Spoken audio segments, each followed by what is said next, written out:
oila sizniki. Siz oilani yaratdingiz. Farzandlarni ham dunyoga keltirdinglar, er xotin birga. Bo'ldi, bu har qanaqa muammoni, bolalarning muammosimi, ayolingizning muammosimi, sizning muammoyingizmi, sizlar hal qilishingiz kerak o'zaro. Qachonki boshqa oila a'zolari sizlarning hayotingizga aralashsa, ana o'shanda uje tinchlik buziladi. Chunki ular hech qaysisi sizni xotiningizni o'ziga xotin qilib olmagan. Sizni xotiningizni o'rniga bola tug'magan. Sizni oyoq kiyimingizni kiyib yashashmagan. Sizni dunyoqarashingizni 100% bilishmaydi. O'zini hayoti tinch bo'lsa, bolalarni ham hayotini tinchlik yashashiga imkoniyat yaratadi.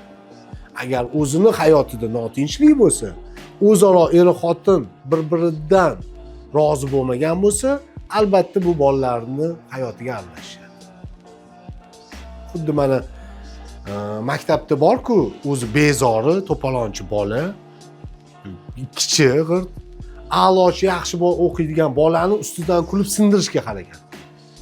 Uni sindirib qo'yib, o'zini obro'sini ko'targisi keladi shu yo'l bilan. Lekin o'zida ichida o'ziga bo'lgan ishonchi juda past bo'ladi o'zi. Xuddi shunaqa hayotda ham. Er xotin mana uylandingiz, uyingizda ayolingiz bor, onangiz ayolingizga nuqul kamchiligini topib urishyapti, u qilyapti, bu qilyapti, deb tinchlik bermayapti. Bu nima degani? Bu men bu uyda важный odam. Sen hech kimsan. Mani aytganim bo'ladi deb o'ziga ishonchi past odamgina shunaqa harakat.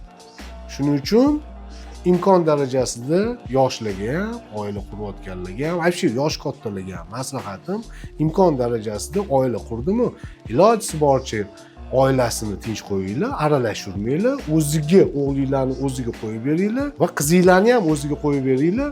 Boshi bilan urilsa ham, devorga urilsa ham o'zini boshi bilan uriladi va keyingi safar xato qilmaslikka harakat qiladi.